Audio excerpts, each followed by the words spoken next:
Shazam. All right, we're back. Hello, everybody. Welcome back to Thursday night. Achtung, Cthulhu, Shadows of Atlantis. I was going to say Shadows over Atlantis, but nope. We're not over Atlantis. We're not even in Atlantis, but we met in Atlantean last session. And, hey, look at that. Somebody's back. Look in the corner. I said there was going to be a surprise. I said there's going to be a surprise this session. Look at that. And people are asking about Evan and doing something with Henri. And he's here. Ask and you shall receive. So welcome back, Evan. So we'll do our usual roundtable. Everybody can introduce their characters, who they're playing, and we'll do a short recap of what happened last time, then we'll jump right back into it. So, Jeff, tell us about Pavel, please. Yes, I'm Pavel Voracek. I am spiritual leader and dreamwalker. I'm a nomad who wanders far and wide, both on land and in dreams. I have very nice friend, Gregor. He is a marmot, first in his class, very intelligent. I cast spells, and I know all of the real languages and one or two of the fake ones. And I have heard there is some sort of fake language that might be subject of tonight's session. So a fabled language. It doesn't exist. It's not real. Yes. Atlantean, yes, that exists. You comprehend that. That's very real, of course. Yes, of course. Strange, guttural language. Next thing you'll tell me that we'll be going to moon and there are aliens and things like that. Come on now, let's keep it real, please. And it's made of cheese. Well, that's plausible. That's somewhat plausible. Yes. All right, Megan, tell us about Ruby, please. Yeah. I play Lieutenant Ruby McKay. She hails from Moose Jaw, Saskatchewan. She has lived in Moose Jaw most of her life until the love of her life walked into the diner where she worked, and that was it. She was smitten, so much so that when there was rumblings of craziness in Europe, she did not hesitate to jump on a steamer with him across the pond to England to join the British Army, where on his she was out with the regiment to say goodbye, and building crumbled. Everybody died but her. She woke up in the hospital, only to be called, feeling a need to give back to the people that helped her, trained as a nurse, and she finds herself voluntold to join this band of scallywags. Were you voluntold? Sort of. Okay. I was strong. It was strongly suggested this would be a good place for me. Right.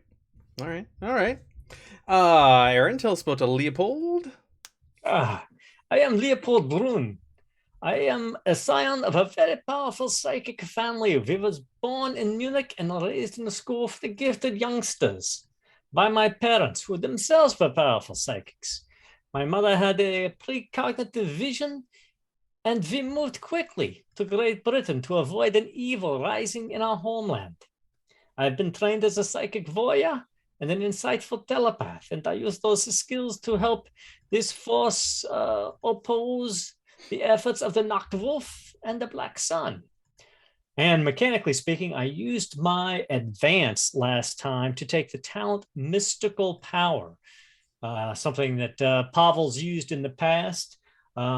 It allows me to increase the power of a spell by +2 power points. However, each ally within close range would suffer 1 mental stress for each effect rolled during the spell's cost.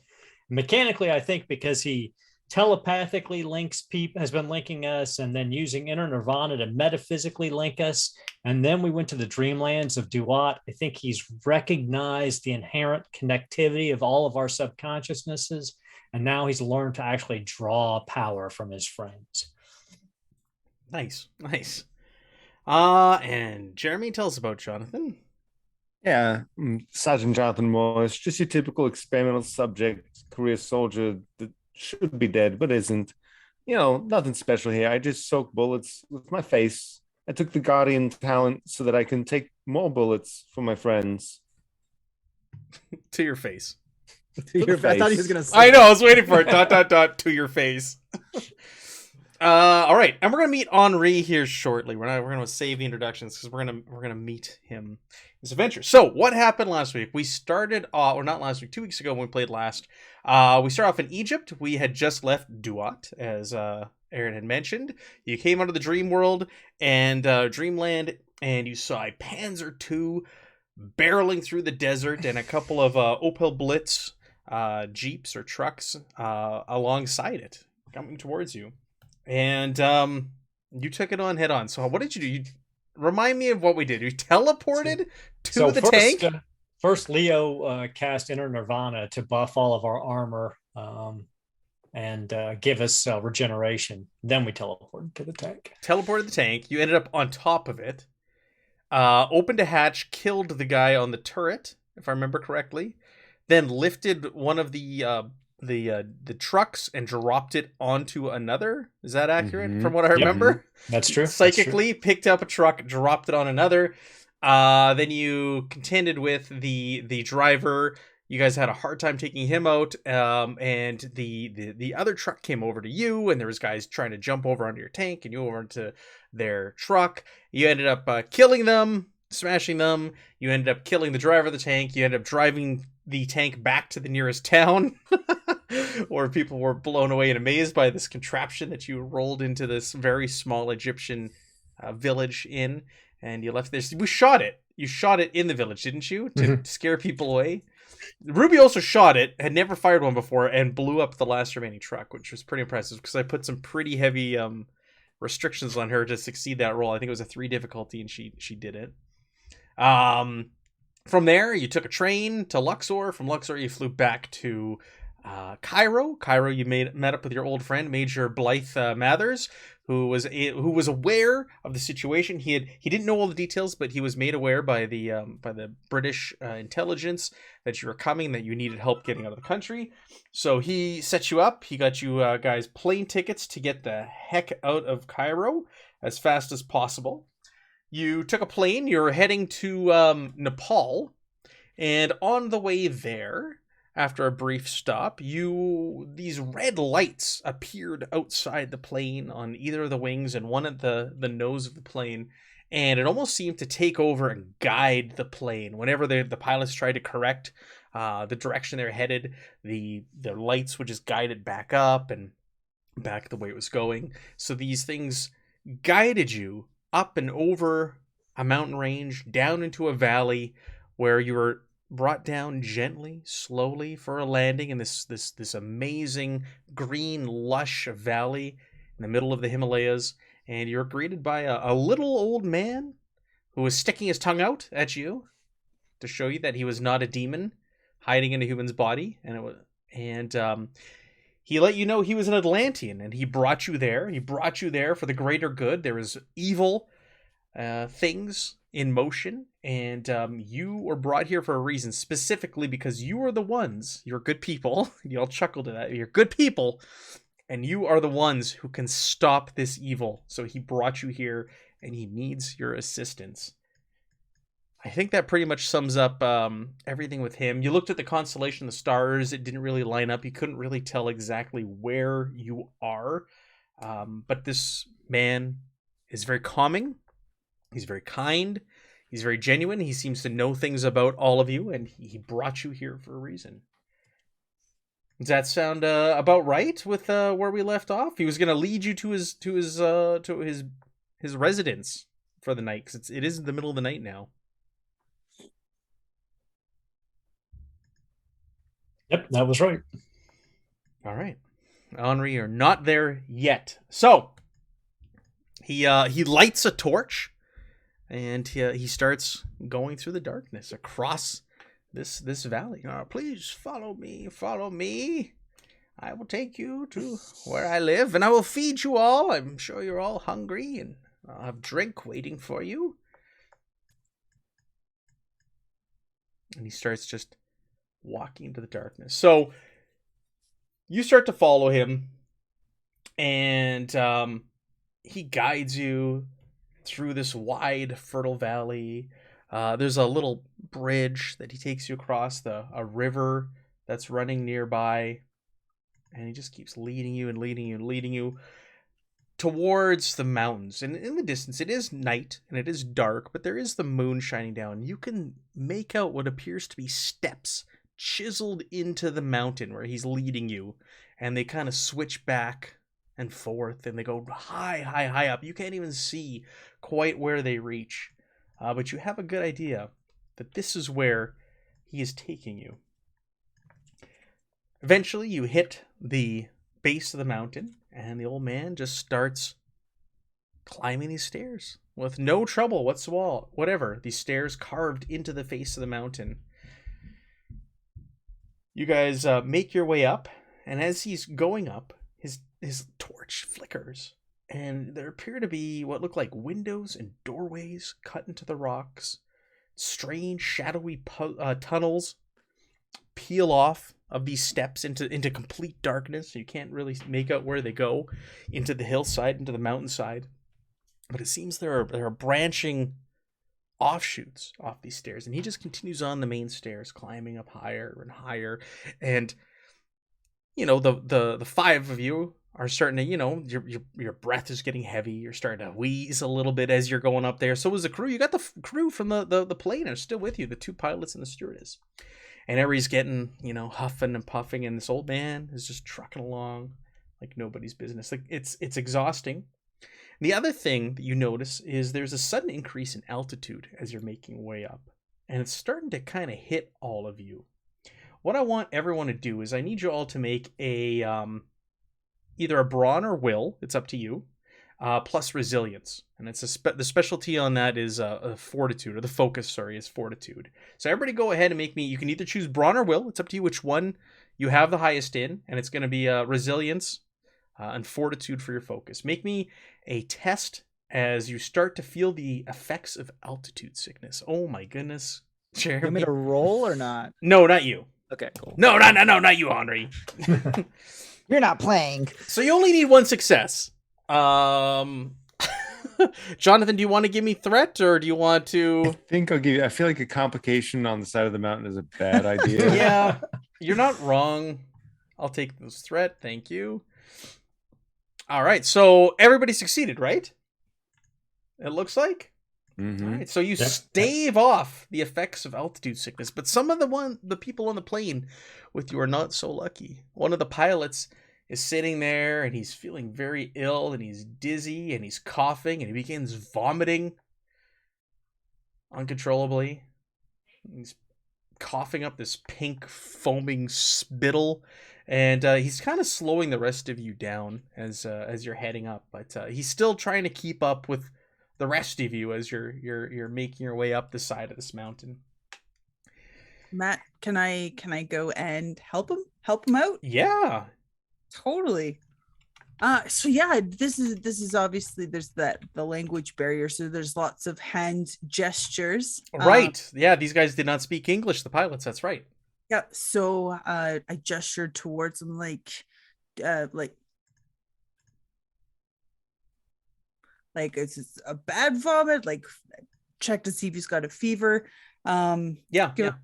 Yeah. So anything I can do for him? He's pointing at his head a lot. You can assume a headache, like that he's already nauseous as he's vomiting everywhere, and Yep. he's having a hard time like standing up. Like he almost seems like he's falling over every once in a while. So you already know that you guys are fighting off altitude sickness. So I'm not going to make you roll to diagnose what he's feeling. But do you want to roll to try and help him? I do. What do you have that can help him? I have first aid. I have. But what do you have that could help with altitude sickness? So specifically? I've got I have some aspirin in my. Do you? I have some aspirin. Just give him some extra oxygen. Right. Well, what do we got? I don't have an oxygen. What do I have in my bag? You have a hairpin. We know that. Do you have a hairpin? That's for a truth. I feel like that wouldn't be useful here. Jam it into his larynx.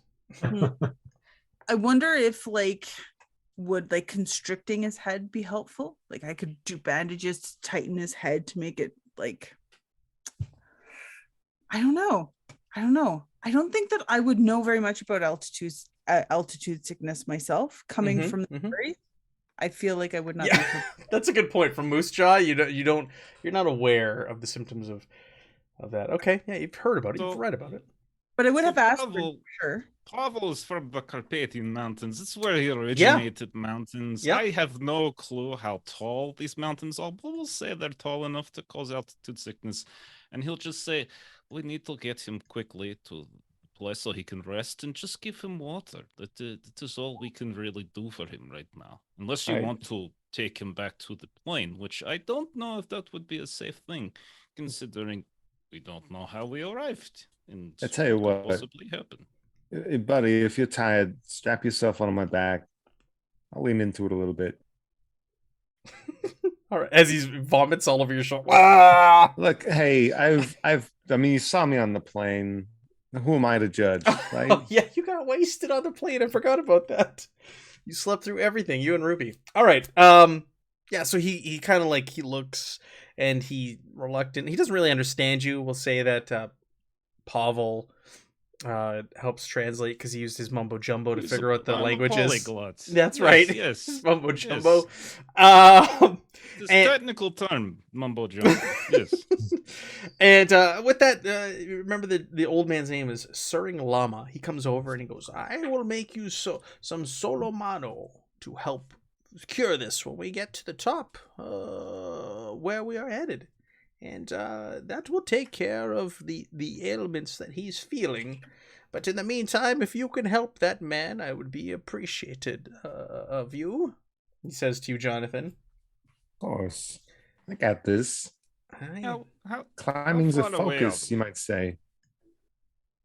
We are going about halfway up, and we have a ways to go. We have to keep climbing. Yes, we are not close enough for us to take shortcut. No, there's no shortcut. Oh, there is shortcuts, just not this short. Oh, yes, I know what you're talking. I know all about you and your tricks. That's Yes. part of the reason why I chose all of you.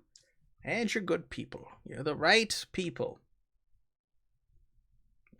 The fate of the world relies on you. No pressure or anything. God. So he continues on, and one terrace level follows after another for what seems like an eternity. You just keep climbing and climbing and climbing forever. This guy who's on your shoulder and your back, Jonathan, is sick, and he's and every once in a while you have to stop and help him down, and he throws up some more. But eventually, you finally emerge into a small plaza at the crest of a hill. It has a view over the whole valley below, and it is illuminated by the moonlight. It's like hauntingly beautiful what you see down there. It's so serene, and you can't believe that this lush valley exists within this horrible, harsh mountain range. But it's still a little unsettling, especially after your realization that you can't really figure out quite where you are on Earth. On one side of the plaza are the remains of a large building, which Suring Lama quietly disappears into as you're all kind of standing there, and he just walks away. Oh, wait here. You hear him say, from behind as he walks away, and then a few minutes later, he, please enter, come inside.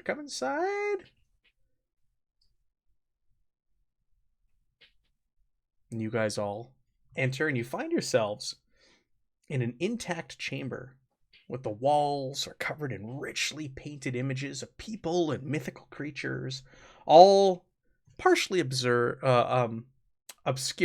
by flickering shadows cast by the fires. There are braziers throughout this room, and they're all lit, giving you the only light aside from the moon, helping you see. And the old man motions to some rugs and cushions that are scattered about the chamber. Now, please sit down. But one thing you notice also, sitting there is this man who's already sitting on a rug and a cushion. Henri, why don't you go ahead and describe yourself for everybody? Okay, and we said we went back in time, right? This is, the beginning of the war now. So Henri's even younger. So Henri's probably like 18, I would Oh, imagine. young He's buck. not, yeah, he wasn't super old when you met him originally. Henri has a very, probably at this point, windswept, greasy pompadour that still kind of has its, structure to it, but it's a little tattered. He has some tan skin, and he's wearing kind of like a biker's jacket, like an aviator's jacket that has like that fur around the collar. You can see he is smoking a cigarette and kind of just looking around, and it's probably like really smoky in the room because he's been probably chain smoking since waiting for this guy to come back. He also has a backpack on his side, and you can see poking out is like a little bottle, like a maybe wine or something is popping out the edge, and then you can also see some baguettes popping out. And so Sring Lamon goes, this is the other one who is meant to accompany you. All of you, the six of you, are meant to save the world. He arrived shortly before you did, but you all here now. You have all been gathered, and now we can begin. But before we begin and discuss what needs to be done, you need to eat and drink, and you will have a good night's sleep, and we'll discuss it in the morning. And he disappears into another doorway. As you're all kind of standing there looking at one another, you got this weird guy with bread, smoking cigarettes, looking back at you, who you've never met before. So, my young friend, what should we be calling you then? He takes a big puff, blows it out. Bonjour, my name is Henri. Would you like a baguette? I have plenty to share. That is very kind of you, but perhaps later. I am myself. I am Leopold Brun. You may call me Leo. Mm-hmm. Hello, friend. Would you have? I don't need bread, but would you have one of those cigarettes, please? I could. And you see he like digs through his backpack, and he has like A carton. 3 cartons of cigarettes. Like, Pavel takes one, lights it, and lets Gregor climb out of the wicker basket and gives it to Gregor. It's a bad habit. But he insists. With pleasure. I am Pavel. This is Gregor. Sacre Bleu is smoking marmot. Are you okay? You're making strange sounds. Do you have something in your throat? Okay. Sorry. All right. Just caught me by surprise. That is all. Oh, no, it is fine. Most people don't understand him. You will come to love him. He is. I honestly probably like the third most intelligent person in group, or not person. That is overstating it, but you'll know. You'll see. He He's was very first in special. his class, was he not, my friend? He was very first in his class. Was there actually other class members? Yes, there were 14 others. Yes, all children, except for one. He was very old, but he was lonely. I pass a cigarette over to what appears to be Sergeant Morris. It's okay. I'll pass. Thank you, though. Okay. Gregor, come on. Don't do this. Paper, rock, scissors. Winner takes your cigarette. Like so you see he'll put the cigarette in his mouth, and then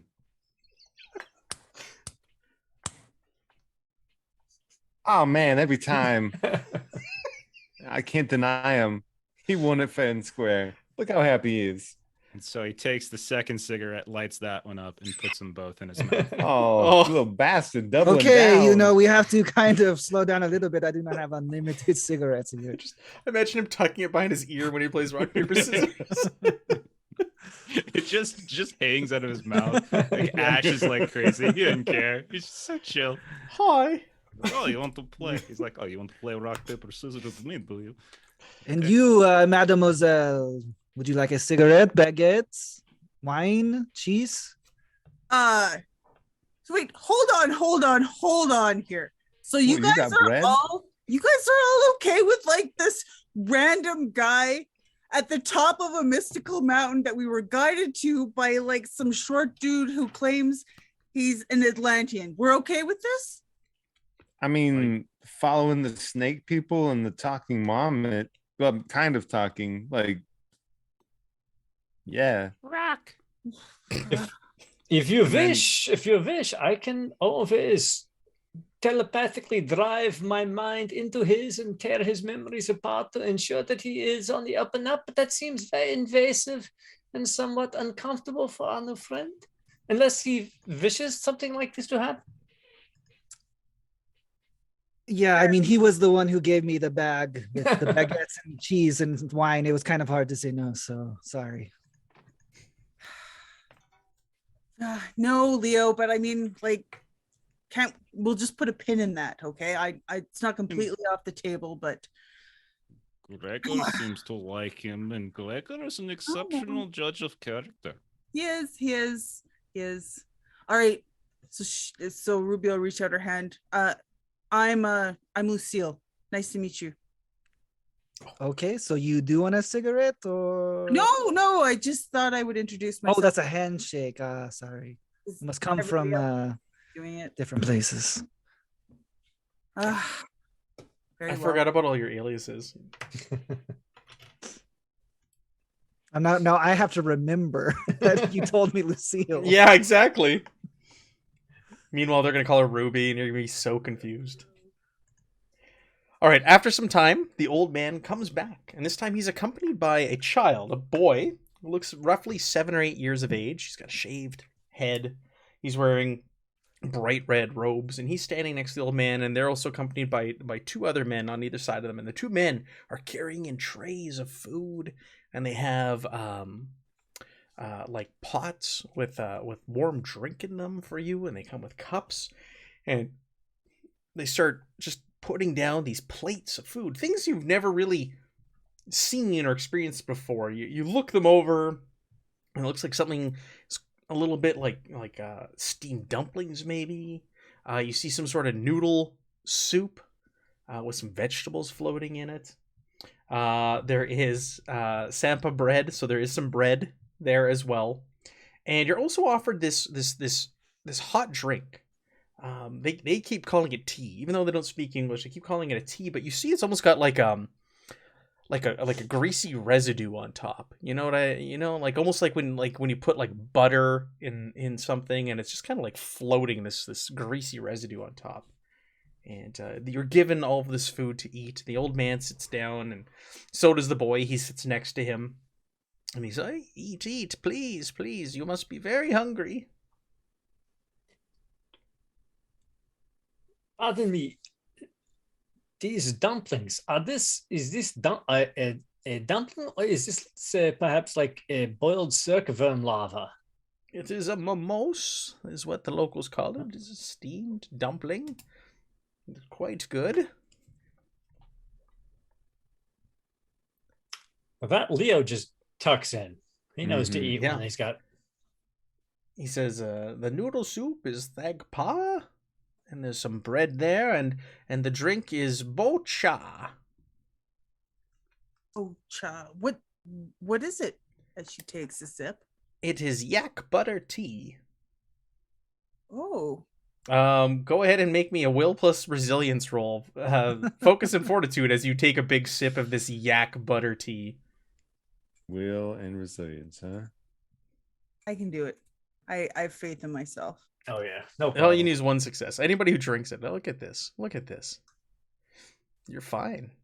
At first, you're caught off guard, and you kind of stop as it hits your tongue and your throat. You're like, "Ugh," and you kind of start to gag, and you manage to choke it down. It's a very odd flavor. He goes, oh, it's a combination of butter, tea leaves, soda, salt, milk, and water. It's quite delicious. I've come to enjoy it over the years very much. Henri, you take a sip and you just start gagging, and you immediately spit it out all over the floor. Okay, well, I got both shoulders now. Excusez-moi. And then he brings another cigarette. a different pot over to the man who is suffering the altitude sickness. He pours him some. He goes, "This is Solomano. It will help cure sickness, and he pours him a different tea specifically for altitude sickness. So you eat, and he just kind of sits there and watches you, and so does this boy who's sitting next to him. He doesn't really say anything, and he just kind of lets you guys all unwind, relax, fill your bellies. And after he sees that you're done, he goes, "Oh, it is time. You need some rest. There's going to be a long day ahead of you. You have a long journey coming up, and I will tell you more in the morning, but you must get some rest now." And he gets up and he takes you, motions for you to follow him down the one hallway he disappeared down earlier. And he takes you to these little rooms that have been carved into the rock of the mountain, and he gives you each your own room to sleep in for the night. Does Gregor get his own room, or do we bunk up? Do you want to ask? He gives you one room. We of course would bunk up. No, we have we are two peas in pot. And I will make sure that I will of course inquire about nuts, because that is Gregor's preferred cuisine. And yes, that is all. All right, so you guys wind down for the night. You each have your own little rooms to sleep in. It's almost pitch black. Like once you get out of the moonlight or out of the light of a fire, it is pitch black in here. You really can't see anything. The old man disappears for the night. I'm assuming you're all just gonna sleep for the night, or you? Yeah, Leo actually, at night now, when he lays down to sleep, he kind of focuses his psychic abilities internally, his remote viewing, and he's been trying to find a way to pierce the veil back into the dreamlands consciously. So he sleeps, but it's the focus. Ever since Pavel told him that this was an actual plane of existence, he's been trying to find a way to get back there himself. Okay, cool. And everybody else hunkers down for the night? I mean, if somebody's willing to give me a washing basin, it'd be great to not smell like vomit for the entire journey. He will offer you that. So there's a big basin of water in your little room that you've been given that you can wash down in. Clean your clothes, hang them up. But you guys call it a night, and come morning, you're awoken by the sun breaking through your little huts or hovels that you've been given, notifying you that a new day has begun. I immediately pull out a cigarette and start smoking. Sure.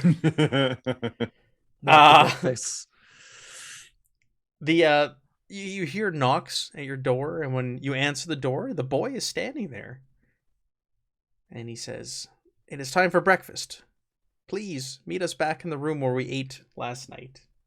And he speaks perfect English, or whatever language you communicate in. I will be back there momentarily. I must continue to finalize my focus in preparation for the day. So I will try to get my mantle in place and give us a little bit of momentum. Yeah. Oh, yes. Do your thing. So you can communicate telepathic. Okay. Ooh. Momentum? 2 more momentum.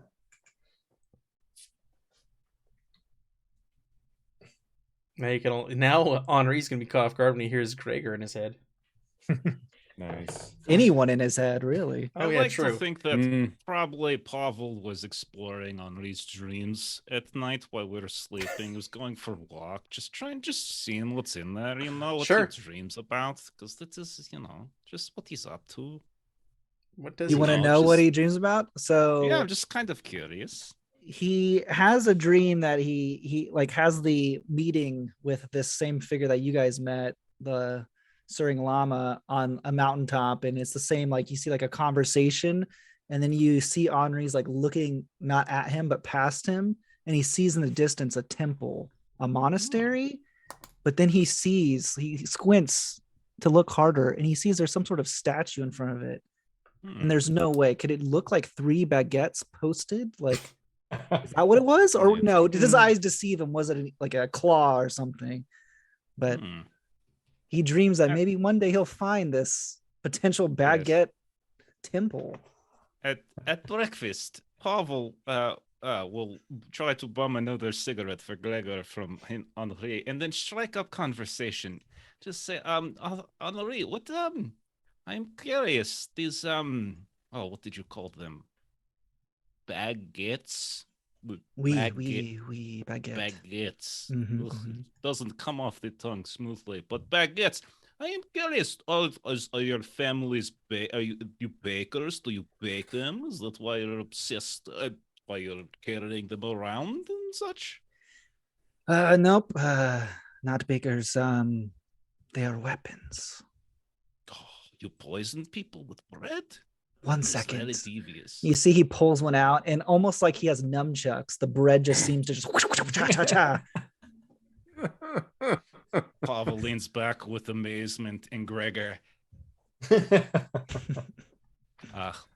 well, that is certainly a creative instrument of death. I would not have thought that is how you would kill people, with bread.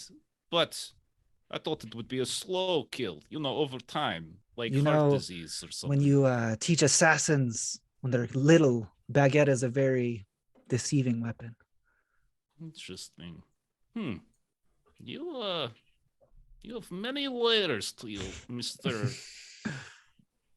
Person with strange language. Yes, you're a very interesting companion. Yes.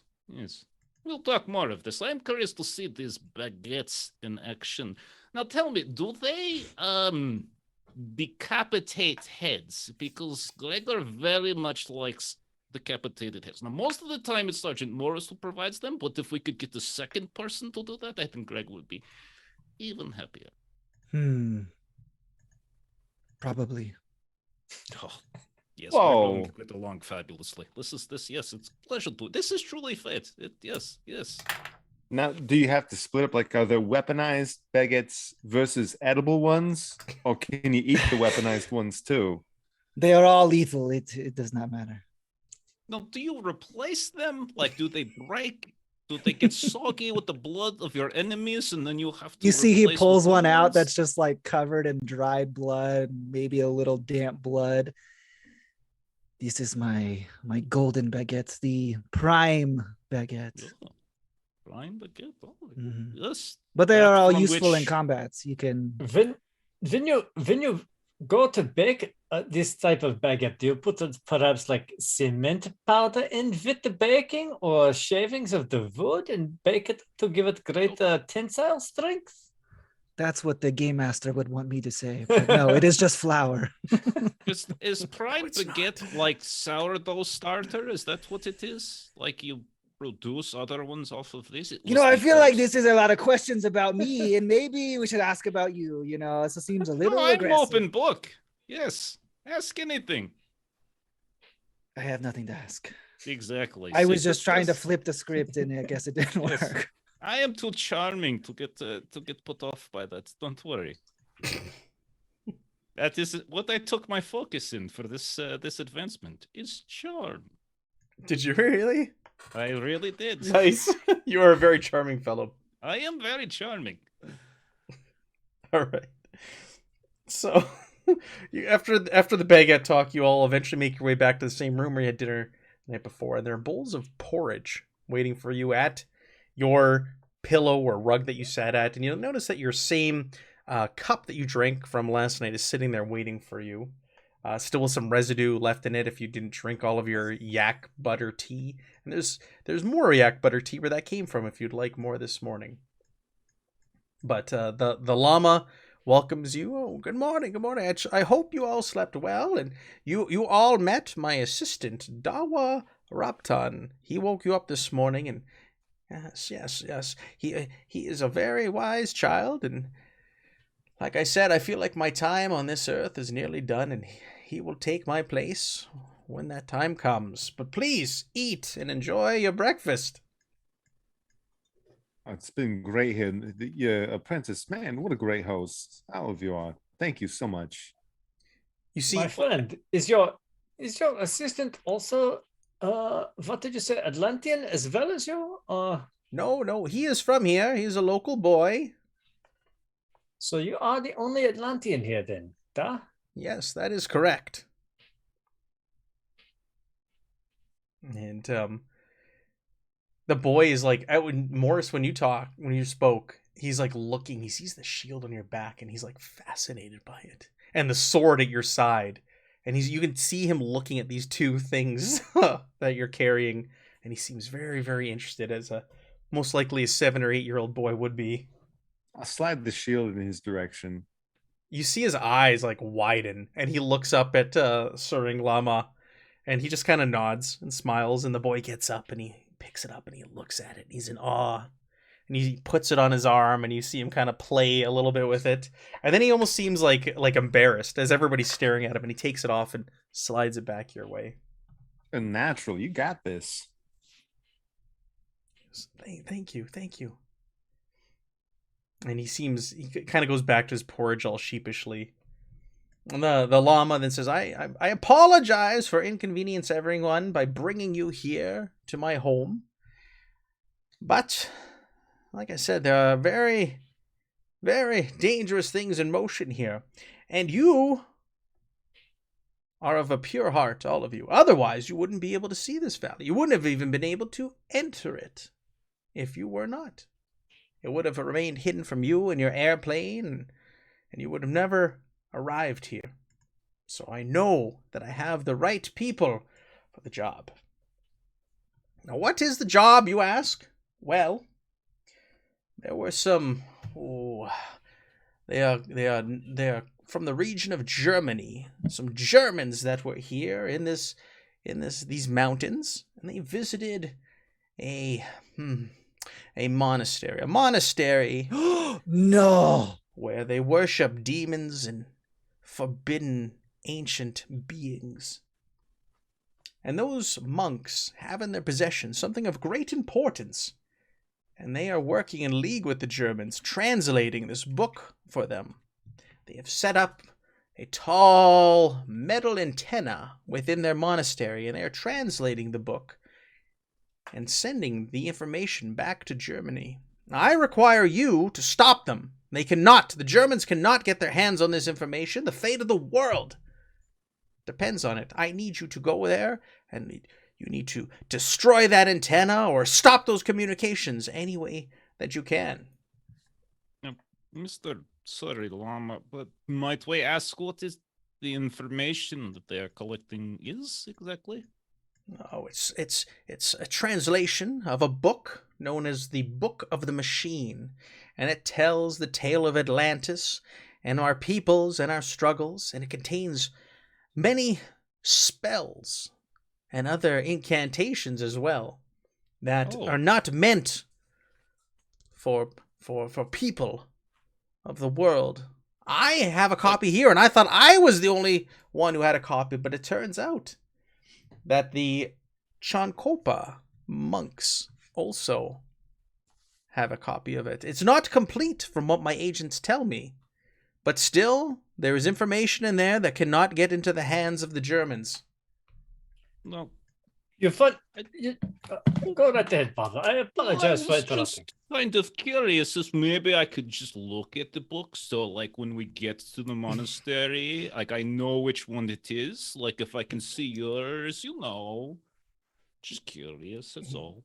There are many libraries there containing evil, dark texts. I suggest while you're there, you destroy them and destroy anything you find. It is most likely with the Germans. Oh, that reminds me, there are Germans. I was told Germans arrived recently. There were a couple of them. They entered the valley of the monastery, and they were wearing uniforms, and they had these strange armbands that they wore with what looked like a wolf's paw on the armband.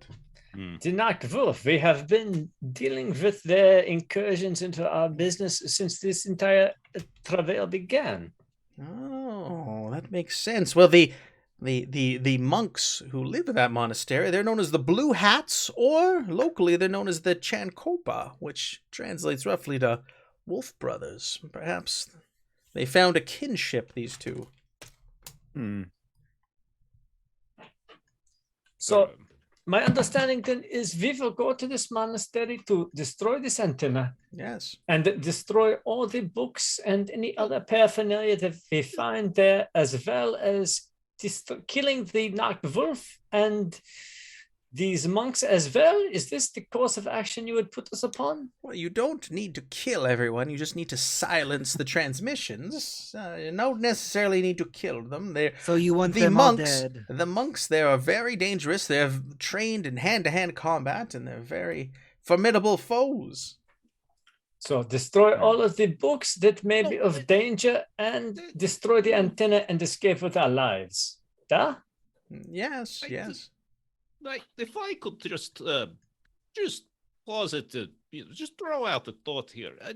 Is destruction of the books really what we want to do here? Like, Well, it's not I find that necessary. very It is strange. evil, but it's something you can do while you're there. But you need to find this book of the is machine, and you knowledge need to take that. They cannot have that. And for helping me, I can help you with a couple more artifacts, 2 more artifacts that you need to acquire in your journey. You have 2 already. And he kind of motions to the shield, and Roby, he motions to you because you have that sun. He says, you have 2 already, and I can show you, or give you 2 more. But I need your help first. We are already committed to disrupting the Knock-Wolf's efforts, so this is a part of our mission as well. I agree. You would take out sending the message out, and honestly, sure, we're stopping them from getting it. But if we don't destroy the books, somebody else would come along sooner, later, whatever. Or perhaps And- even we could perhaps take the books and bring them back here, and then this llama may have the opportunity to determine what books should be kept and what books should be destroyed. No destruction of books. That is just no. That is anathema to. That's destruction of knowledge. Is no. I mean, must some object. knowledge is bad. Like, if No, it's like, knowledge is not bad itself. It is what people do with that knowledge that is evil and bad. yeah, Right. We will put a pin in the destruction of the books, but we will destroy the antenna and at least take all of the books. Oh, sure. We'll destroy the antenna, kill all the Germans and monks. That is fine. We'll agree there. Yes. The books. So Yeah, then we the must greater protect. question is, how are we going to get to this monastery? Well, it is very, very far away, but there is a shortcut, and you will head there. I have some folks who are willing to show you the way, some Drokpa, and he points to some of those 2 men that were there last night. These are native nomad people who live in the area, and they can handle the world's harshest climate. They are my friends, and they will guide you there. They will take you there. They'll outfit you. They have some ponies that you can ride, but you're not going to go all the way. The Veiled Monastery is it would take you much too long to get there on horseback, but there is another way, and my assistant will show you. And that the child seems kind of surprised. He looks up at Suring Lama. He says he knows the language, he can translate, he can guide you on your way, and the boy will be very critical in your success. I ask that you please take him with you. Yes, of course. Welcome to join our party if you believe that he would be critical to our success. Yes, he is. It is part of his training. I appreciate it. Thank you. And the boy seems very excited. He's just like, he was not expecting this at all. Seems like he's ready to become an adult, and I'll pass a cigarette to him. Sure, do you light it? And he takes it, and Yeah, I'll he's seen light you it. smoke it. He takes a drag and just immediately starts coughing. It is okay. It is part of the initiation. If you want to become like Suring Lama, you have to sacrifice. Says My that- young friend, do not necessarily listen to this Frenchman, Henri. The smoking is very bad for your health. If you want to find inner peace and the strength of mind, you must keep your body pure of spirit. and also, if you don't want to get shot, just stay close. Yeah, he looks at you, Morris, and Yeah, okay. And he takes a cigarette and he just throws it to the ground. Yeah. Okay, so Gregor's just gonna chase Just after scurries it. over. Yeah. Just scurry over and pick that up right away. He goes, yeah, I'll stick with you, he says. So the llama goes, oh, the Dropkas will accompany you to your first destination, Lake Manasarovar. It is approximately 125 miles from here. It'll take you 5 days on horseback to reach it. And the valley itself, where the Veiled Monastery is over 750 miles away. But there is, like I said, there's a shortcut. You need to get to the lake, and from there, you'll be shown the way. But you must leave immediately. I would have it no other way, sir. Our mission is most critical and we must see it through to the end. I'm sure Sergeant Morris would agree with me. For sure. All right. So you then are motioned out of this hall, and outside there are some dropkas waiting for you. These nomadic herders, and they start dressing you in garb. All the men, you're given these long woven red belts, woolen breeches, knee-high boots, gloves, and a fur hat. You weren't quite dressed for the conditions here, and already you feel a bit warmer. For Ruby, you're offered a long, sleeveless, floor-length robe to go over your breeches, along with a highly colored striped apron. Oh, Pavel, did you? He's very jealous, by the way. I know that the first thing I thought of was you when he said brightly colored apron. I'll tell you what. When we get out of this on the other side, this apron's yours. Why? Really? Of course. You think I've forgotten the time in Austria when you loaned me your treasured scarves? I haven't. Yes, I'm still trying to get the bloodstains out of it. I'm getting closer. It's different combinations, but that would be lovely. Yes, I would very much like this. Oh, these are beautiful. I'm a little jealous that they just went right to you. No, it's fine. That's fine. I understand. But that's very kind of you. You're very kind. The two of them talking, and Pavel wanting the brightly covered robe that's traditionally for women, with that Dawa who's with you, Jonathan, just kind of chuckles. You hear him kind of laughing and listening to this whole conversation. He thinks it's silly. Pavel just wants you to whirlwind, think though. he's silly, but man, when it's time for business, he means business. Don't let him fool you. I mean, he is silly, but useful silly. He says, I've never seen a sword like that before. Where did you get it? Pavel got it for me. See? Whoa. I Does know, he have right? another one? No, he's not so much a sword guy. Look, Okay. I'm not gonna let you play with the sword while the other folks back at you spot they're gonna see it. But once we're out there, sure. He's just like, oh, really? He chuckles, and he's putting on the same garb as the rest of you. He's getting prepared for the cold trick weather. is you put the pointy end in the other guy. It's really easy. Oh, it sounds so simple. It is. I mean, after you've trained for about 15 years or so. If we face the evil monks, can I use it? Let's start with observation. Yeah, let's handle this as a learning opportunity. You'll stay close and you'll watch, and we'll work up to that. Okay. He says reluctantly, and he looks over at the llama, and he's like, remembers, like, hey, he can't get hung up in such things, and he kind of pulls himself back. But you guys all get dressed and you get ready, and they get your ponies lined up for you, and you're getting ready to mount them and head on out. And before you do, the llama comes shuffling in. He goes, I've got one more thing. I have a present for each of you before you leave. And he produces these like strips of leather that have like almost like an eyeball, but it's a bead, but it looks like an eye dangling off the bottom, but it's not a real eye. It's just a bead. And he walks to each of you and he puts it around your necks. And he says, this is A bead known as the Luke McTC, and it will protect you when you travel. You must wear it at all times. It will speed up your journey and defend you as you make your way into the veiled monastery full of all sorts of evil. Do not take it off at all while you are away. Thank you so much. This is amazing. Could I ask for one more thing?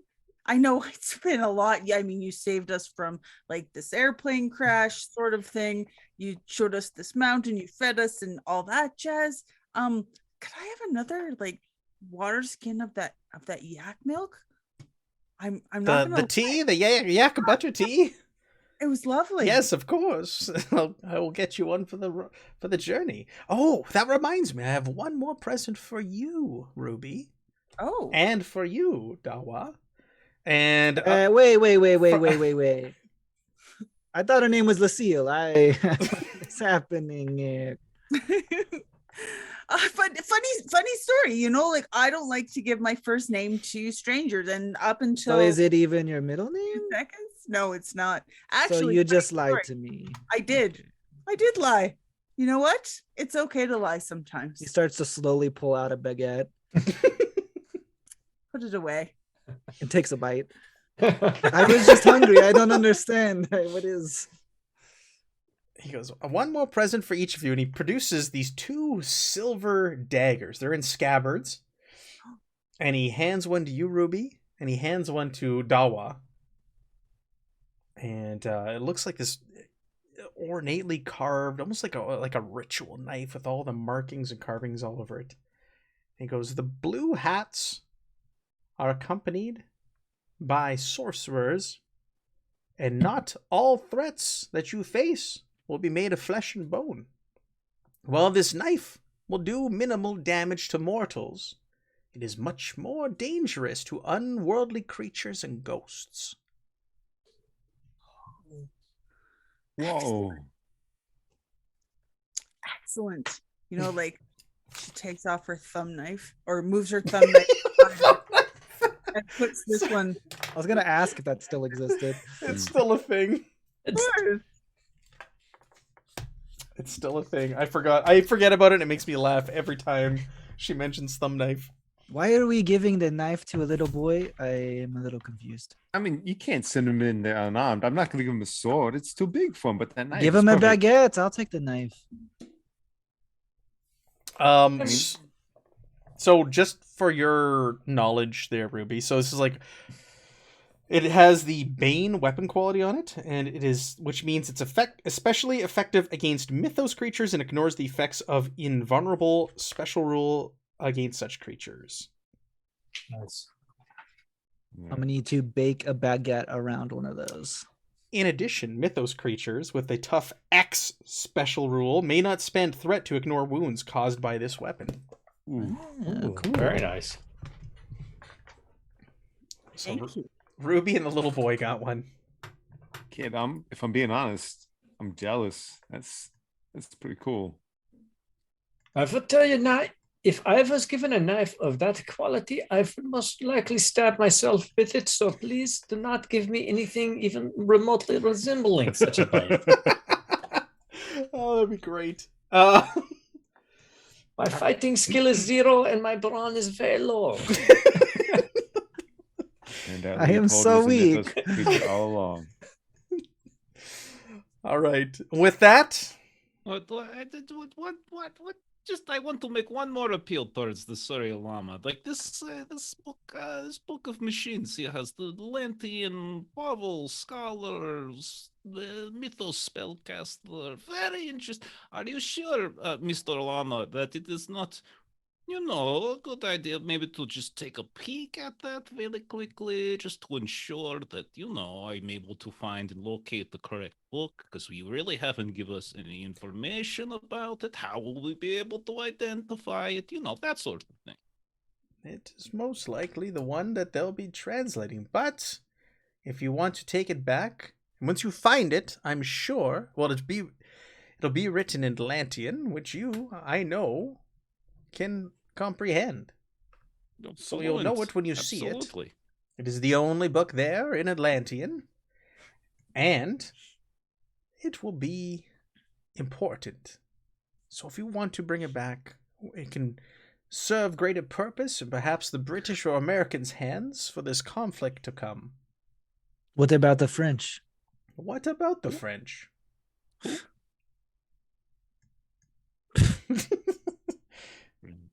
Ring? What's a French? Yeah, I don't. That's not. Maybe I will just take a peek at it. I'll. You have your copy. I'll have mine. Super trustworthy, chosen, etc., etc. Yes. Very good. Do what you feel is the right thing to do. I trust Really? you. Well, okay. Okay. Good talk. Good talk, Mr. Loma. We are on the same page. You're good people. Good people. That's why you're here, pure of heart. With that, you mount your horses and head off with the Tibetan nomads. So it is a few days' travel, heading out. The first day goes on uneventful. That night, when you get off to make camp, none of you are used to riding horses, are you? Are any of you? Probably not. No, Leo would be in a great deal of pain. Yeah, you all feel a little bit of pain. It's little saddle sores, where you've been sitting all day on these saddles. And the Dropkas notice that you're uncomfortable, and Dawa says that if you put yak fur on your saddle or sheepskin, it won't be as bad. And then he also he goes and talks to the Dropkas, and they give him this jar, this clay jar, and he comes back with it. He goes, "Here, put this on the areas that are affected, and you'll feel better." No. I'm gonna slather myself up. I'm not going through another day of this. Yeah, so he hands it to you, and you open it. It's kind of stinky. It's this white, like greasy ointment. He goes, "It's yakulard. It'll help. It'll help with relieving you of your sores." I have no problem with this. Most people die of shame by refusing to take the small things that will save their lives. And Leo he's right there next to Sergeant Morris, just lathering up. Henri will. Go ahead, Henri. I'll say Henri will fix his pompadour with the yak milk. He's not going to put it on his. He just gets it nice and fluffy up at the top. You grease it up with the yak lard.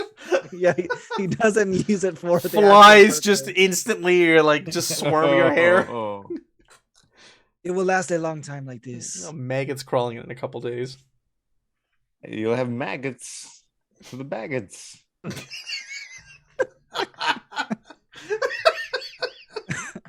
There will be no maggots in my baguettes. No. He storms off again. These people. Sacre bleu. I bet he's got a little tiny, mini baguette hidden in the pompadour. That's why he wears that goofy hair.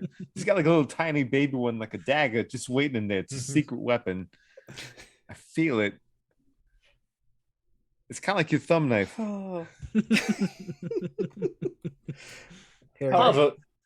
Pavel, my friend, as we are traveling through at the night, would you do me the great favor of coming into my dreams and helping me to understand your dream walking? I have been trying to find a way into the dreamlands myself, and I am as of yet unsuccessful, but I believe with your tutelage, perhaps. He'll look around carefully, make sure no one else is listening, and he'll lead in. Oh, yes, I've been visiting our companions just out of curiosity, just to get to know. I can show you around a bit. There are areas that are probably best left untapped for now as you grow more familiar with it, yes. But our new companion, let me tell you, it's not just baguettes during the day. he dreams about them. Like it is like something. It's very weird, is what I mean, like all of us are kind of strange, but he really likes baguettes. Like he's really obsessed with them. But yes, I would be happy to show you the ways. Well, I can show you some things. How much you can pick up, I don't know. It is not necessarily a learned skill as much as it's something that's intuitive. But perhaps you have the senses for it. I would appreciate anything you can show me. And if perhaps during the day, if you could begin to teach me a bit of this Atlantean tongue. Oh, I would like to also master that as well. Of course, yes, certainly. I'm a fairly talented linguist, but I do not know this language at all. It is very interesting one, very layered. The syntax of the sentences is like a cross between ancient Egyptian and German. No, not German. That is wrong. It is something else. I don't know. But I would be happy to, of course. All right. So you guys set out the next day. You got a few more days ahead of you. You travel through the plains around Mount Kailash, and as you're doing so, you see all sorts of creatures and wondrous things. It's dotted with gazelles, antelopes, marmots. Yes, marmots. And every Whoa. Slow down there, GM. Let's dial that back. Look, can we talk a little bit more about the marmots? Yeah, sure. You see them poke up out of the grass every once in a while and scurry into the little holes in the hillsides. Gregor, look, it is your people. They are here. They are spiritual. They are in the midst of this immense valley. See if you can communicate with them. Ask Henri for some cigarettes to help break the ice. Go. Perhaps they could give us information about these Germans crossing the valley. Yes, go. No, don't be shy. You can go on. I just wanted to say all that. Okay. You don't have to actually. Sure. And every once in a while, you see like a pack of wolves in the distance watching you.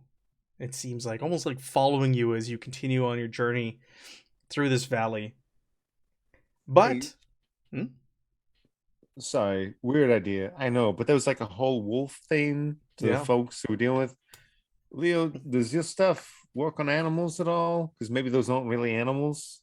I mean, maybe they are, but they aren't. What is that even supposed to mean? They're wolves. Because there's like a whole wolf thing for the people that we're going to be dealing with, and like there's these weird wolves watching us, and like, Certainly, that is very interesting. However, other than Gregor, whose mind is not quite just an animal's mind anymore, I do not believe that I have the ability to communicate with animals. I've never been able to reach them. Their consciousnesses are too primitive for me to make a contact with. Well, I mean, I figured it'd be something like that, but that's why I was like, what if you tried reaching out, and if you did reach something, it probably means that they're not wolves. Does that make sense? I believe if we can get close enough, I can attempt to make telepathic contact with one of these wolves to see if it is, in fact, something else. I don't know. It's just an idea. So I'd have to get into close range. They're at extreme range now. Off you want well to, I could show you the path if you really care about this, but it seems kind of silly. If I could spend one momentum, and then I could try to reach them within a mile if they were within a mile of them. Do you guys want to give it a shot? Do you guys want to? Do we have momentum? We had 6, but I figured we've been traveling for days. We've had a number of change of scenes. Yeah. I can Henri can guide you to get closer. Yeah, you could give me threat. That's true. I can just give you one. I'll give you one threat, and I'll try to telepathically link with one of these wolves. at a distance. Did you envision him as a Himalayan? I really did. Did you really? I've envisioned Pavel as a wandering nomad. I feel like he's probably been to Tibet and all over. I speak Hindi and all sorts of stuff. So I figure this He's is probably reincarnated in my mind. Okay, They're here adorable. we go. They're so adorable. Little pouchy, big old bellies and stuff. If it has any kind of human consciousness, I would be aware of it. All right. So you kind of link with one of these wolves, and it doesn't. It just seems to just have animalistic instincts. There's no human consciousness whatsoever in it. Sergeant Moss, that was a very good idea. However, these appear to just be wolves. All I get from them is hunger. Oh, sometimes I feel hungry like the wolves too, but it's okay. I apologize. It's just there was some hairs on the back of my neck. I felt off. I'm wrong more often than I'm right. I've always trust your instincts, Sergeant Morris. All right. Thanks. So you guys continue on uneventful for a few more days. Eventually, you reach the shores of this lake that you're headed to.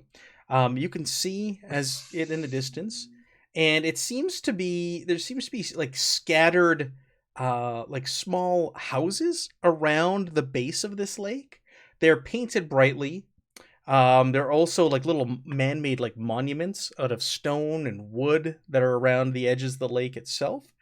And hanging from these monuments look like beads on leather, like almost like religious prayer beads of some sort. And you can see there's people all around the lake. Like it's not like one continuous circle, but there's groups of people, and some people are wading in the water. Others looks like they're slowly walking around it in a clockwise direction around the lake. And after a while, they'll just like kind of stop and disrobe and jump in, and you can see them shiver when they do so, when they start splashing the water all over them. And Dawa explains that these people are here. They're part of this is a pilgrimage. This is a holy place, and they come here to wash away their sins and to get closer to the heavens with this clear blue water. Pardon me, my friends. Before we go closer, I would like to refocus my energies so that I may be properly prepared for anything we might face as we go forward. So he wants to reestablish his Sure. manual. Yep. I do not know what you're talking about. You guys keep saying all these things, assuming like I have been walking with you for like the past 3 months or something. I'm very confused. So what you'll see, I don't know how Leopold does it, but what you'll see is, because Leopold, or not, wait, who am I again? I am Pavel, that's right. Pavel has a very big log that he hangs around his neck. Is like that a Flav. No, it is not euphemism. It is Okay. actual physical literal log that he hangs like giant Flava Flav necklace around neck. And he sets it down and sits cross-legged and has staring contests with Marmot. That is how he concentrates, and it's how he feeds the mental with his mystical energies. And when we're done, we will live. Leo turns his eye inward and rebuilds the structure of his mind palace, fortifying its walls and placing within each of the rooms the powers that he may call upon with his mind. I need a cigarette. And he walks away. If we're dealing with demon books, I'm gonna go take a dip in this holy water. I mean, why not? I agree. I was sort of thinking about the same thing. I mean, we've done some pretty ugly things, and I feel like if we're about to go toe to toe with like evil, we need to be as clean and as washed as possible. Ava, is this something that would be allowed, or would we be trespassing upon some sort of sacred right of your people? He says, no, it's fine. People come here all the time. It's no, that would be fine. Just be aware, it's very cold. Oh, I think I've done that a time or two myself. So is there anything that we need to do before we jump into this water? Like, do we need to think about repentance or about our past misdeeds? Like, is there anything we need to do? He sits there and he kind of thinks a little bit and he goes, well, if you've done anything bad, yeah, you could ask for forgiveness before these sins are washed away in the water. And who are we asking forgiveness from? He chuckles. He goes, these are not the bad gods. These are good gods that are looking out for you. These are good people here. We are very far away from the Veiled Monastery and the Blue Hats. Okay. Leo very briefly thinks about the two human beings that he turned into balls of meat and blood. Oh, and there, bone. yeah, there you go. He's like, perhaps it is best if we attempt to wash away some of our more heinous deeds. So he'll strip down of everything except for the Look Skivvies. Nadesi amulet All right. and dive in. Yeah, anybody who jumps in, I need you to make me a resilience roll. It's okay. That's my bread and butter. It is very cold. You're going to get a shock as you hit the waters. Boom, 2 successes. Boom, all you need is one. Anybody who doesn't pass that goes in, you're going to take 1 point of mental stress as you... Is it discipline, perhaps? I'm sorry. It is discipline, yes. If you have the focus of discipline, it is discipline. Nice. It is, what's the roll again? Will plus resilience with the Resilience. focus in discipline. Oh my god. Hey. Wow, look at Morris over there with the critical success. All right, everybody who jumps in is fine. You're like, as soon as you maybe you start running in and you hit the water about knee high and you stop instantly. We're gonna say, Sergeant Morris, you just like slow walk in, no problem. You don't stop whatsoever as you get deeper and deeper in this icy cold water with your critical success. But yeah, you guys all wash and you bathe, and as you're doing so, the Drupkas, the nomads that are with you, they start preparing camp. They start making camp here on the shores. You can see them breaking out like pots, and they're starting to build a fire, and it looks like they're going to make a big dinner tonight. Much grander than what you're used to. But after Henri wants to go and just do like a perimeter check at night to make sure the wolves or more wolves or Sure. other things, now that we're like with civilians. Henri also has the talent where he can see in the dark. So he moves like a ninja quietly. Does he? So you want to go unnoticed. So we're going to say Yes. coordination. And then where's your Or is it stealth? agility? Stealth? Is it urban? Oh, yeah, stealth? Or urban. rural, because I have Yeah. rebuilt All right, him to have both. agility, stealth. And then is it it is silver rural operations? stealth if you have roll stealth. Hell yeah. That'll be one difficulty. Oh my god. Complication you time. your- Are you giving me my threat? Give you your useless threat. Take the complication. Oh. Let's fight something. Oh, you want to fight something? There's a fight coming up. Don't you? Don't you worry. You guys are you're prime for a fight. So you do the perimeter, and there are people people who are here for the pilgrimage. You can see they're also making camp around here. These little buildings are hovels. They look like they're almost like there's like little monasteries and huts that people use when they come here and stay during their pilgrimage. There's like yak horns above some of these monuments that have been mounted there, and you scan the perimeter and there isn't signs of wolves or anything out of the ordinary. Like, people look at you when you walk by. They're not used to seeing foreigners here. You're a very unusual sight as you walk around smoking your cigarettes, and you got a sack of baguettes on your back. But other than that, everything seems to be in order. It seems very peaceful here. Very, very peaceful. Yeah, just want to double check. Sure. So you come back, and there's a big pot of yak meat stew filled with potatoes and rice that is being warmed up for you. The Dropkas, they offer you some Tibetan barley beer, which you hadn't had any of the other nights, to drink. And Dawa explains, he goes, tonight, before the sun rises, once it's fully dark, we will enter the water. And the look Meek Deezy you are wearing will let Suring Lama know that you are ready for him to open a gateway to the other valley where the monks are. And once we do that, we'll set foot in the lake, and the beads will protect you. And we will be on the other side once we have gone through that portal. So eat up.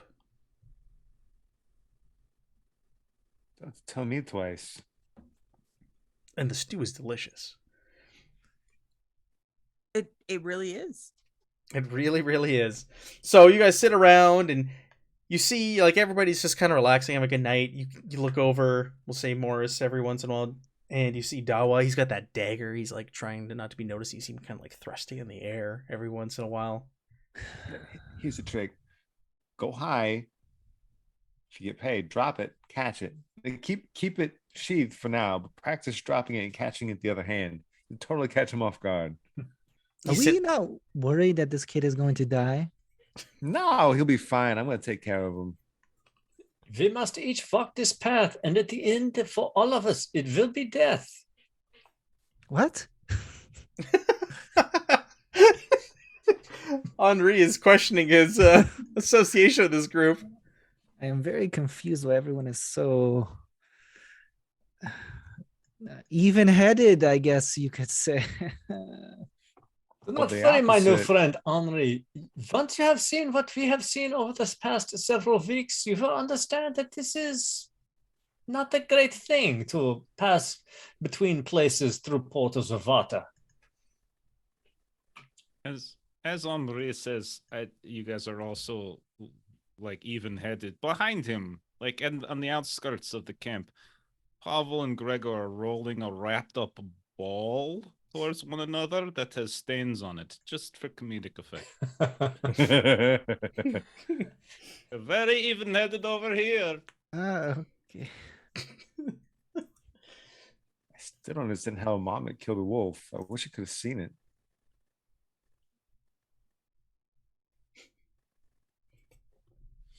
Yeah.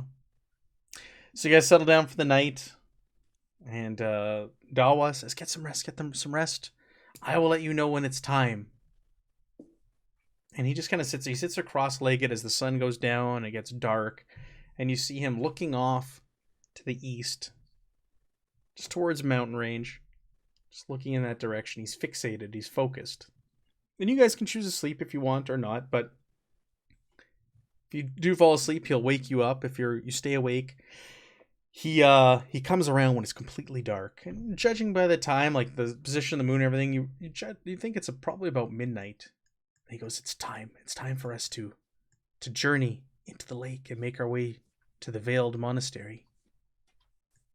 He wakes you all up. Would you like me to link our thoughts before we head into the lake? All right, we have to establish some consent or some grounds here, because you are talking about what? Going to my mind? I will link you telepathically so that we may speak without using our words. Everyone else is okay with this? Experienced it totally normal? They cannot read your thoughts. They cannot enter your mind. It's simply, instead of speaking, you think what you want them to hear, and they hear it.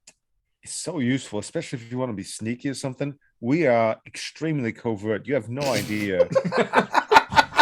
That is the strategy we employ, like 95% of the time. Based off everything you have said from all of you, I do not believe anything. That We does not employ seem that true. strategy. Doesn't mean it Pulling off is works, different yeah. question, We yes. fail at it often, but we do try. You do. And mind your volume of your thoughts too, please. How am I supposed to control the volume of how I think? You'll I am French. You'll figure it out. Is this Do something I you would close like my me to eyes or try? something? Or what am I supposed to do? Do I just stand here? You do not have to do anything. If you are all right with it, I will attempt it. All right, I will go over to Dawa and tell him to close his eyes. Are you going to do it, Tim, too? Sure. I'm All going right. to steal the knife from Dawa, the dagger. What? while he's- What? Yes. You're gonna steal the knife from this kid? Yes, I'm going to trick him like we're both going into mental telepathy, but he's going to sit there with his eyes closed, and I'm just going to swipe the knife and be like, yes, it's working. So you're asking him to close his eyes? Well, he's probably never experienced it either. So I'm like, we'll do it together. He's the assistant of an Atlantean. I don't know. Maybe he has. Maybe he's in your mind right now and he already knows what you're thinking. Oh my gosh. I'm just gonna. I'll throw this out there right now. The kid's a freaking spellcaster. He is not gonna be fooled by you and your tricks. Fine. Is it okay if I spend a point of momentum to get a third dice for this roll? Yeah. Yes. Okay. Yep. So I link everyone's minds. All right, so for 5 hours. Hi. It is good to hear your voice again, Gregor. Hi. Hello to you too, as well. Your vocabulary is growing by leaps and bounds. Yeah. How do you turn this off? What is Rock. In 5 hours, give or take, it will fade from your mind, Henri. Didn't he learn tank last time? He learned Tank. tank. Tank.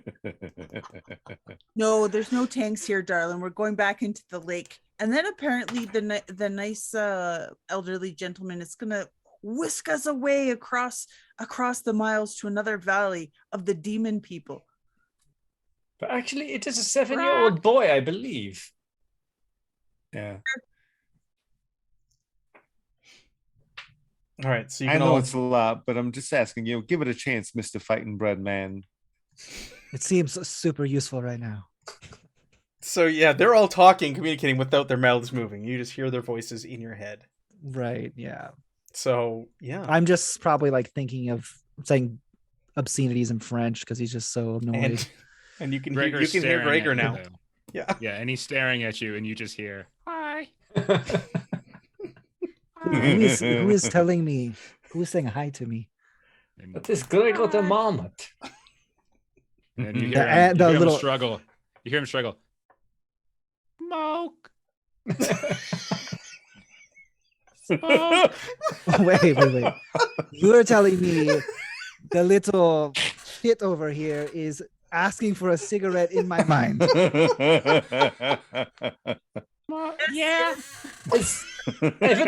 I would say, as a familiar to Pavel and his abilities to manipulate the magic is what he calls it. I believe that Gregory far surpasses what you would expect from a normal marmot.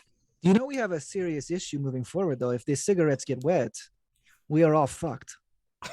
Only those of you who smoke are, which is fine. Which is almost all the party. No. I mean, believe- Dawa smoking, the animal smoking. He's not No. smoking again. The kid gave it up. He kicked it. So let us go forth and see what we can find on the other side of this lake. All right, everybody shut up and we can go do it. All right. So when the time is right, Dawa gathers you all and goes, It's time. Make sure, do not remove your look. Make dizzy." And he grabs that leather thing around your neck with the bead that looks like an eye on it, the strip of leather. This will help you not drown. You don't need to worry about breathing in water and drowning. This will keep you safe. Wait, what? What? Do not remove it at all. All right. And he starts walking to the edge of the water, and you see him kind of stop and shiver as his feet hit. And he's wearing his clothes into the water. And he starts just walking in deeper and deeper and deeper. And in front of him, in the direction he's running, you see this big blackness in the water. Like the water's really, really dark and black, and it's murky, and you can't really see or make out what it is. And he just keeps walking towards this big black patch in the water. And just, come on, let's go. Starring Llama, he's opened the gate for us. The portal's Pavel open. will go. Yeah, Pavel will follow. Why not? So he There goes. walks in, you get further and further, and finally you get into this like inky blackness, magical like mire as you enter it. And you're looking, you have your eyes open in the water. It's really dark, but all of a sudden Dawa just like kind of like disappears. And whoever's next, you go in there and you experience like a sudden almost like twisting or spinning sensation. And next thing you know, you find yourself walking out of the water, and you're perfectly dry and unharmed. And Dawa's standing there, and he greets you. "Hey, oh, you made it. As each of you kind of pop out, and you look around, you take stock in your surroundings, and you're in a completely different valley than where you started. The lake is no longer there. There's small river that you emerged from, not the big giant lake that you came from. And up on a hill, you see this big round wall surrounding these buildings. You can see fires lit within that are illuminating into the sky, and you can see at the back of this massive well, he says that's the Veiled Monastery. The back of the Veiled Monastery, up against the mountain. This thing backs up onto a mountain, this big circular wall. You see this big metal antenna reaching high up in the sky, and you can see these like tattered like prayer banners hanging off it, fluttering in the wind, and you can see a beacon on the top, just kind of blinking on and off. And he goes, "This is it. We're at the Veiled Monastery." It's just like my dream. The Baguette Well, I mean, Monastery. There's no baguettes, though. Veiled Monastery. I'm looking at it. It is right there. You see? No, Look no, at the those top. aren't baguettes. Your dream had specifically baguettes. That is something different. Wait, what do you mean my dream? How do you know what my dream was? Oh, yes. Yes. I make sure that no one is being assaulted while they sleep by Mythos forces that are arriving via the dreamland. So I make sure every night to do, perimeter searches, much like you and Sergeant Morris would do a physical perimeter search for danger. I do it within your subconscious. I'm gonna share an image with you here so you can see what this looks like. So it's a big circular compound. You're to the south of this, and like I said, it backs onto a mountain. So to the north is a mountain, and on this map you're looking at 13 is the antenna, to give you an idea. So it's on top of this big, huge stone structure. You can't tell what it is, and above this stone structure, it looks like it's like 100 feet tall, is the antenna. On top of that, you can see there's a gate to the east. That's number 2 on the map. You can't really see inside, but it's surrounded by this big stone circular wall, just to give you an idea, a visualization of what you're looking at. How tall is the wall? The wall is 50 feet. How far can you teleport us? See, there is problem now, as I would have to do more than one trip because we've got Henri now. Oh, so now I'm the problem. Okay. Yeah, but you're the sneaky one. And also there's Dawa now to consider too. True, But I mean, true. I could still do it. It would just take 2 trips now. I have climbing equipment and I'm sneaky as fuck, so I could go probably drop a rope if we want. Yeah, so anybody can make me an insight tactics roll, specifically focus in battlefield tactics if you have it. Do you have that, Henri? It's a very specific No, I got rid of that because I never got to use it. battlefield tactics. But everybody can Or the make me a roll. covert operations. That was the one I used to have. Covert operations. Everybody who gets So tactics insight, we said. That's long range, by the way. Ooh. That's how far it goes. Anything in sight within long range. I got 2 successes. So anybody who's looking at this and you're kind of like eyeing it up, squaring it up, you can see there's like maybe a few different approaches you can do here. Like you can maybe go for the stealthy approach, looking at it with, especially with your 2 successes, Leopold. You might be able to sneak around the monastery and approach from maybe the mountain, like get down and in it.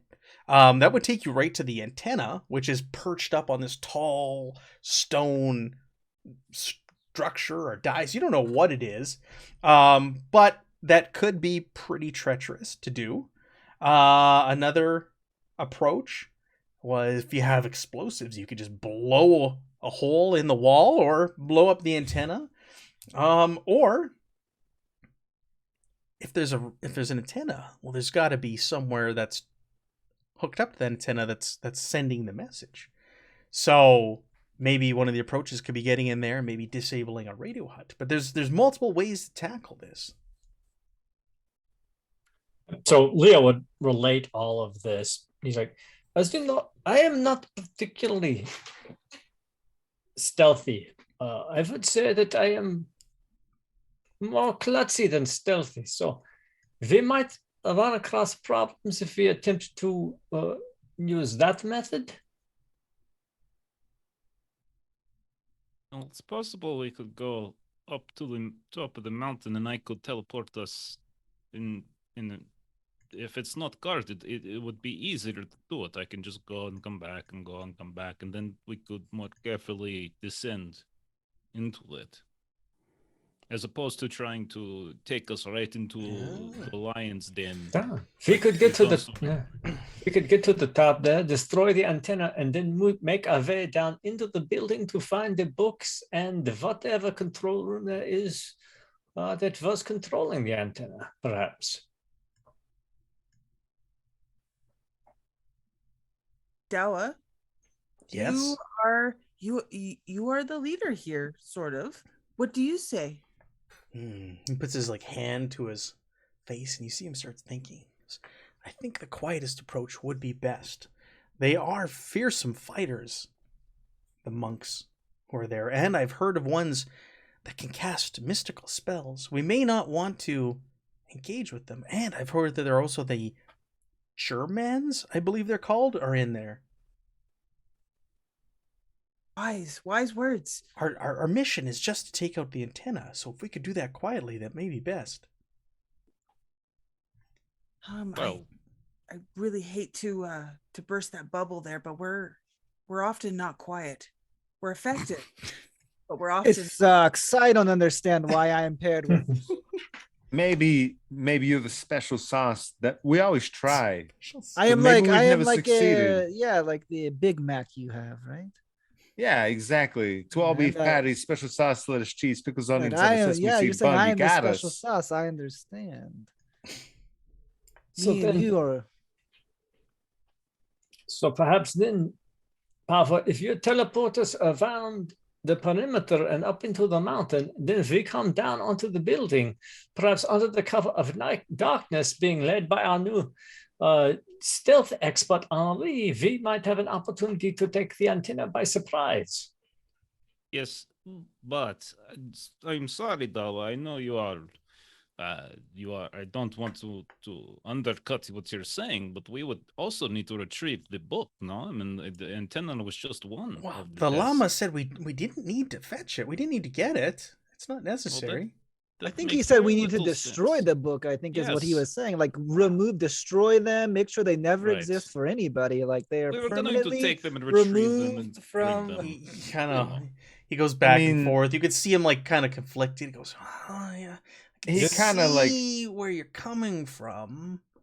We must get the books. How Yeah. the Night Wolf are very tenacious. If we allow them to keep access to the books, they will simply rebuild the antenna or take the books elsewhere to translate agree. them. But I think it's Exactly. fair to say primary objective should be taken out the tower because who knows how Right. much has already been transmitted. We stop that as soon as possible. And from there, go to the books. We use that as a Ideally- spearhead to infiltrate the compound further and then take the books. Perhaps we try to take out the antenna in a way that makes it seem, not like sabotage, so that we might not reveal our presence yet, so that We our could new just- friend Henri could lead us on a stealthy mission to collect the books on the inside.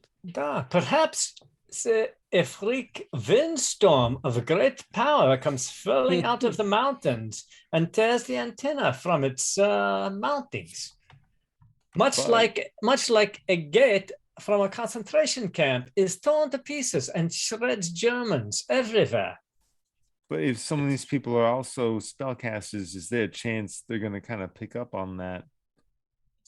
There is the possibility for talented mystics to block casting if they're made aware of it. If we're able to catch them by surprise, they will have an opportunity, I believe, to counter Pavel's great spellcasting abilities. All right. So we've got a spearhead, and from there, we just build momentum and we run forward stealthily, running forward. This does not instill confidence in me.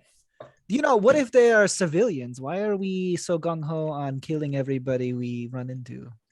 We will not necessarily No. kill them, but if the monks try to stop us or the Night Wolf, then we must protect ourselves and complete our mission. Can't I just go unplug the satellites and then in my mind say it's done, teleport to this tower, I'll clear it or something? Can we? I don't know. So while you guys are like all standing around talking in your heads quietly and like gesturing and so forth, right? Ruby's gonna start walking to the eastern gate. Okay, so you're still like you're quite a ways away. You're down looking up at this monastery. So you can start walking in that direction. It'll take you a while to get there, but yep. Yeah, I'm just gonna go and start walking. Like, can't stand around and listen to this bullshit for lack of a better word. Okay. So Ruby just starts walking away while you guys are all scheming. You guys seem to be quite the team. And of course, once Ruby gets past medium range, she falls out of telepathic contact with us. Peas and carrots. What? They go together. All right, I am heading to the mountain so I can slide down and go sneak around and deal with the satellite. Whoever wants to go do that, you can come with me. We should get Ruby first. I'm gonna go with it's Ruby. a good idea for us. Well, Ruby or Lucille or whatever the fuck her name is going to the gate, which I don't know if you know anything about gates. That's where people are. So, we'll be the distraction. I don't know. Sure, that's fine. Dowa draws his dag and says, "I'm going with you, Mr. Morris." That is the worst person you should. That's gonna be great. I'm an incredibly responsible man to be taking care of a child. I forgot you had a carriage in the first chapter, which you had your shield in. I already practiced. I did my trial run with the baby earlier. Now I get to handle a real life child. What could go wrong? Leo looks over to Pavel and he's like, "So, are you going to be part of the distraction team that is apparently assaulting the East Gate, or you're going with our new companion to deal with the antenna?" Get him up the mountain faster, and I can get us out in case something goes wrong. So I should probably go with him. Plus, and then you hear smoke. There's that as well. Would you have me then go with our associates who are going to apparently assault the East Gate? I think that we would need to have magical powers on either. There are sorcerers afoot. Leo shakes his head, thinking that he's probably walking to his death. He's like, "Sergeant Morris, wait up. I am going to come and assist you and Lieutenant McKay in our death rush at the gate." Oh boy, what a day. Seriously. In your mind, as before you leave, like, but that book, if you can find that book of visions, do not destroy it. I would very much like to read it. On the flip side, okay, now I don't want to piss off Pablo because I love Pablo. We find the book, we need to destroy it. We shall evaluate the books when we get there. Let us focus on the mission first. I have a very strong feeling that we are not going to live to see the book. Oh, please. We're going to be fine. I'll be fine. The 3 cigarettes are going on the mountain. Okay, that's 3 that's cigarettes where our on the group mountain. is. Yeah. All right, Ruby, you're just walking. So you walked away, and you're getting closer and closer to this. And like I said, it's night. There is fires lit within, and there's kind of like light dancing around. There's the moonlight, and you get closer, and you're looking at this outer wall, and it's like irregular. The surface is irregular, almost like there's maybe carvings or something. And as you get closer and closer, you kind of squint, and it looks like from here that is completely constructed of human skulls embedded in some sort of mortar and held within a series of like secure wooden frames all the way around this huge, massive 50-foot circular wall. And all the skulls are facing outwards as if to look at anyone approaching the monastery.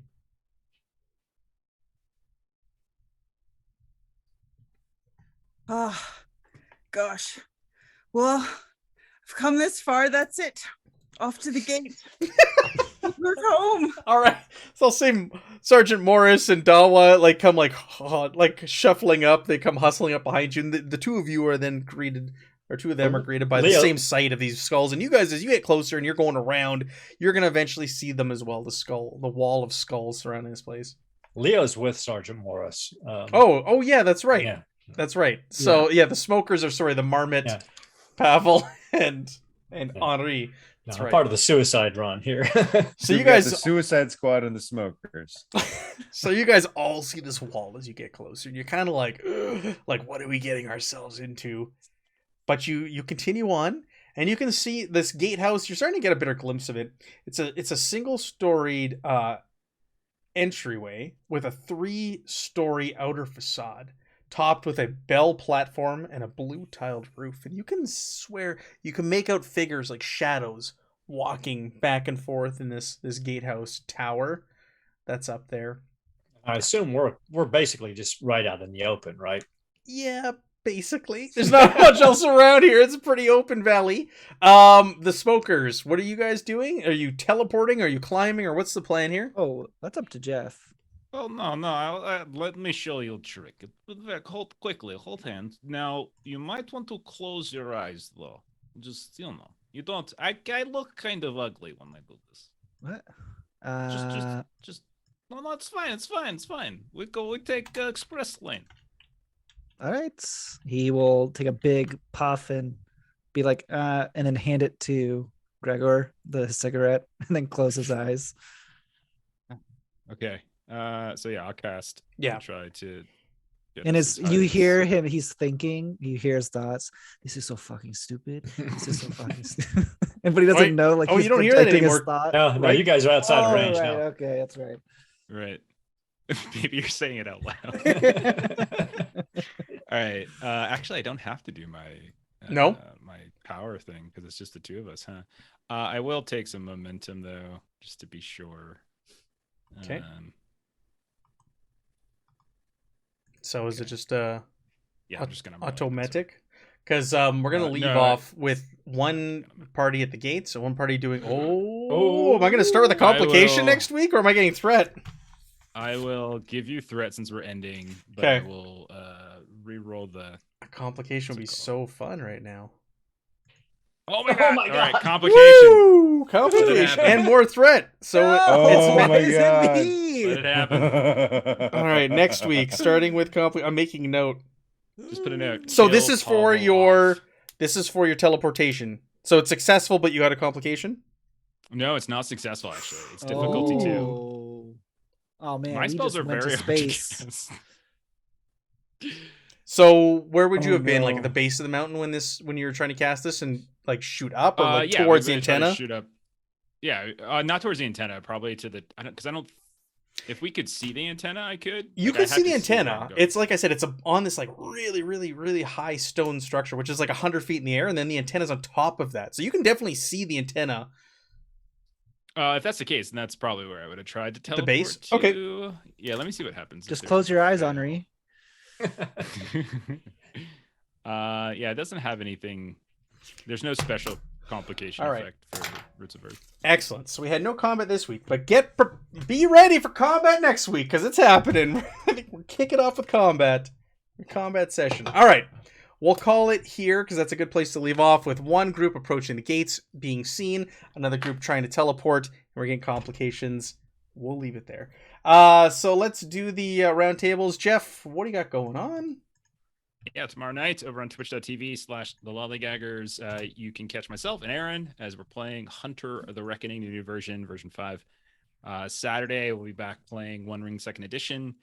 And then on Monday, we should be back to Holler for Savage Worlds. You can see Jeremy in that one as well. And yeah, that's it. Excellent. Megan, did you play any games? No, I'm boring. I used to be really fun. I reflected upon that the other day, and I'm just boring now. All right, we'll get a game going. I save all of my excitement and enthusiasm for Thursday nights. Oh, thank you. Aaron, what do you have going on between now and next week? Let's see. Well, Jeff already mentioned Hunter tomorrow night, but tomorrow at 1 p.m. Pacific Standard Time, I will be running a crew of scoundrels in Blades in the Dark on Garblight Games. Jeff will be playing in that as well. They're going to be starting their first score, so I'm sure that's going to go very well for them. Then on Wednesday, back at 1 p.m. Pacific Standard Time for Once Upon a Time in the Old World, our Warhammer Fantasy Roleplay 4th Edition game. And that's about it for next week until we get back here for some more Achtung Cthulhu. Yes.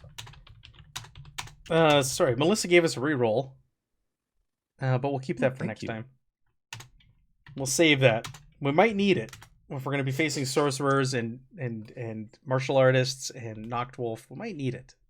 And we did split the party because that's we always did split the party. always the best thing to do.